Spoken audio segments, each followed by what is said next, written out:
Muy buenas y bienvenidos a Asia al Día. Hoy ponemos el foco en Corea del Sur, un país que en las últimas semanas ha vivido uno de los episodios más críticos de su historia democrática reciente.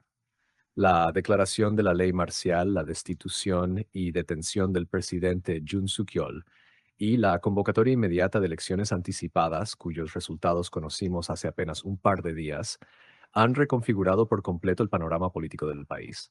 Para entender cómo se ha llegado hasta aquí y qué implicaciones puede tener todo esto para la sociedad coreana y para el equilibrio regional, hoy nos acompaña Jordi, experto en Asia Oriental y especializado en Corea, que además vivió en primera persona el estallido de esta crisis.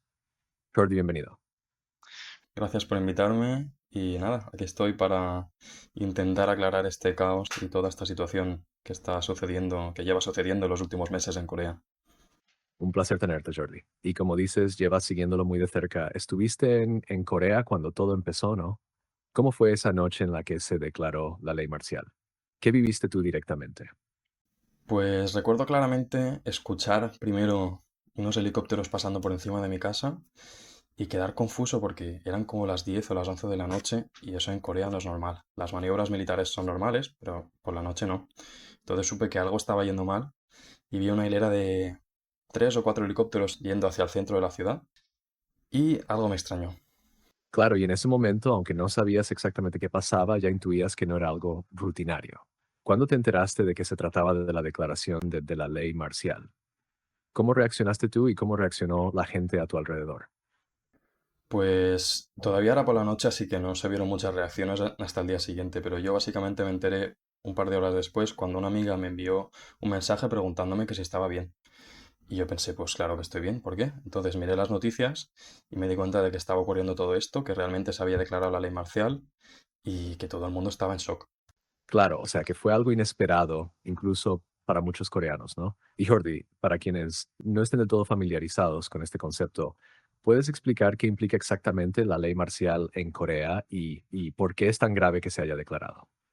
Pues la ley marcial es como un estado de alarma, un estado de excepción en el que el gobierno tiene más poder, básicamente. Esto, la última vez que se utilizó fue durante la última dictadura de Corea y por eso es algo que agitó a tantos coreanos porque se sabía que esto era peligroso. Eh, la cuestión es que el presidente Yoon impuso la ley marcial en ese momento porque según él Corea estaba bajo el peligro de los comunistas y los, vamos, básicamente infiltrados norcoreanos en el gobierno y para él estaba justificado. Yo en ese momento estaba siendo muy escéptico porque no me creía que el presidente coreano pudiera ser tan tonto como para creerse eso que estaba diciendo y pensé que sería una especie de herramienta para tapar la corrupción. Pero la cuestión es que enseguida en el Parlamento coreano se congregaron todos los diputados, digamos, necesarios para parar la ley marcial y votaron en contra de la imposición de la ley marcial y eso paró en cuestión de horas. Pero lo peor de todo es que, digamos, el Congreso de los Diputados, no se llama así, pero en Corea el Congreso suyo, estaba siendo rodeado por militares y básicamente lo que estaban intentando era parar y evitar que los diputados entraran dentro a parar la ley marcial. Era todo una especie de plan, como una especie de golpe de estado, digamos. Entonces fue algo muy violento y fue algo muy potencialmente peligroso, no llegó a nada, pero sí que desencadenó pues un proceso de destitución del presidente porque obviamente es algo imperdonable. Claro, es que lo que cuentas no es solo una crisis política, es un intento directo de desactivar el equilibrio democrático del país, y eso encendió todas las alarmas. Aunque no llegó a estallar del todo, la amenaza fue real, y ese movimiento militar en torno al Parlamento, vamos, eso tiene un peso simbólico y político fortísimo. Y a partir de ahí, Jordi, ¿qué pasó con la figura de Jun? Porque tras esa noche la situación se precipitó bastante rápido, ¿no? Claro, enseguida empezó un proceso de destitución. Se dio durante meses, porque todas las cosas de Palacio van despacio, ¿no? Y se dio durante meses, pero básicamente terminaron destituyendo a Yun, pusieron un par de presidentes temporales, uno dimitió, la cuestión es que fue un caos todo, hasta que hace poco se celebraron las elecciones después de casi 6 meses de aquel incidente. un poco más de 6 meses de hecho, se han celebrado unas elecciones y ahora ha salido elegido el partido, digamos, de la oposición. Todo esto era obvio porque Yoon y su partido, no solo durante la ley marcial, sino después, lo hicieron muy, muy mal y el público coreano ha respondido. Vale, vamos a dar un paso atrás entonces, porque para entender bien todo esto, desde la ley marcial hasta el resultado de las elecciones, hay que conocer de dónde viene Corea.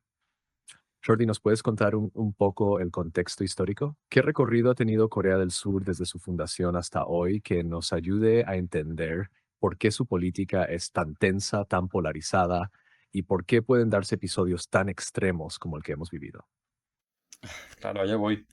Pero preparaos que vienen curvas. Sé que no tenemos demasiado tiempo y yo podría estar aquí hablando durante horas, pero voy a ir directo a los puntos más importantes.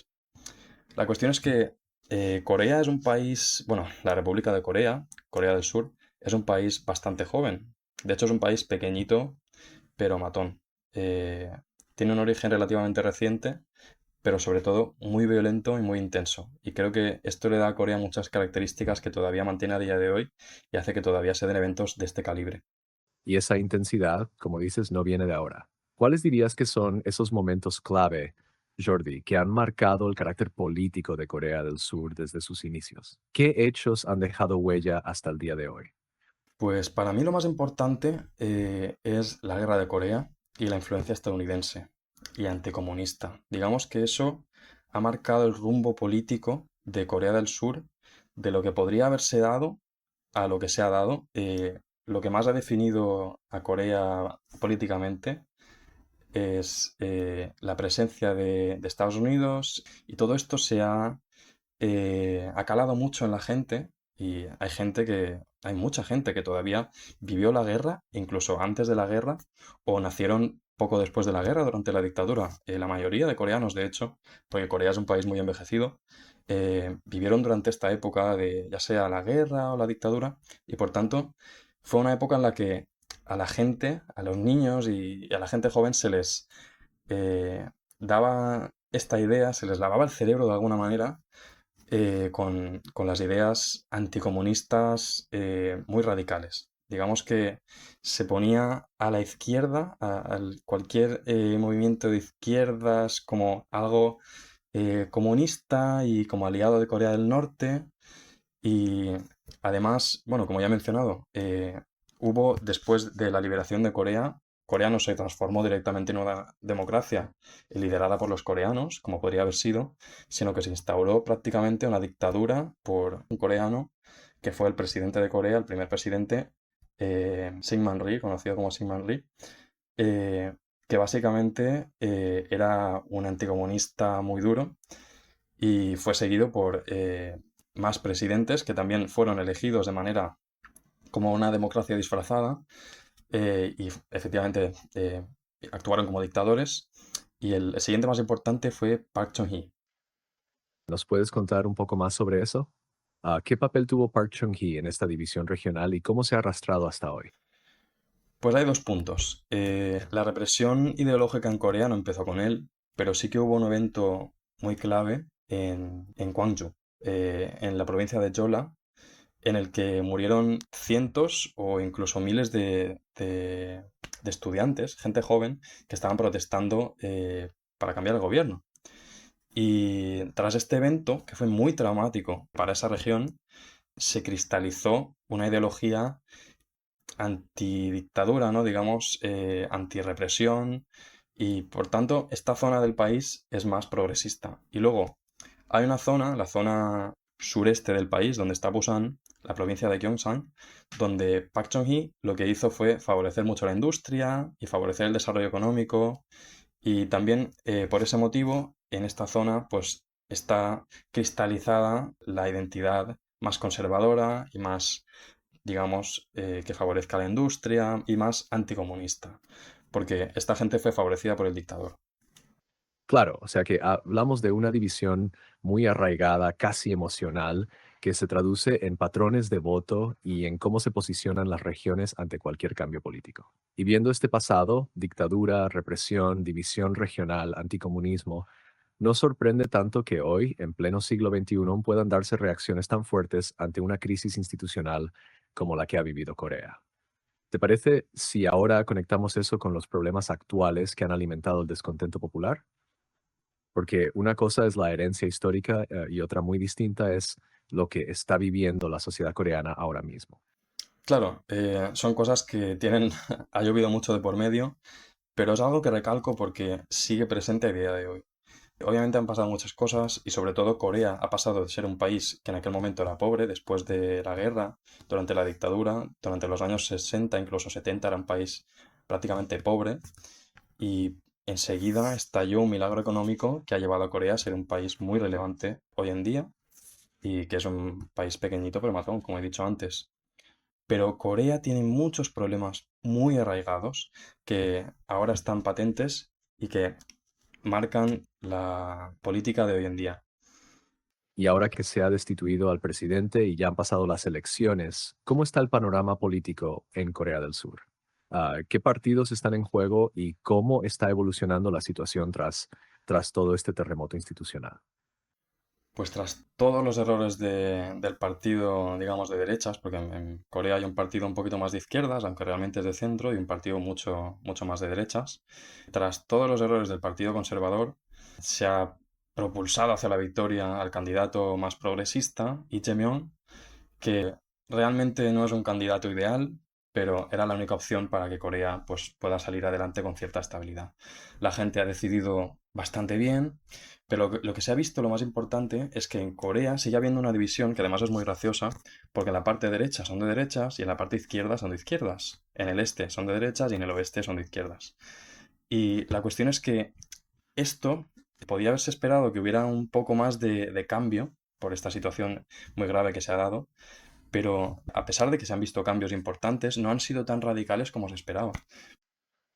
Vamos con la última. Después de todo lo que nos has contado y viendo tanto el pasado como el presente, ¿cómo ves tú el futuro político de Corea del Sur? ¿Crees que este cambio de gobierno puede traer estabilidad real o estamos simplemente ante una nueva pausa antes de la siguiente sacudida?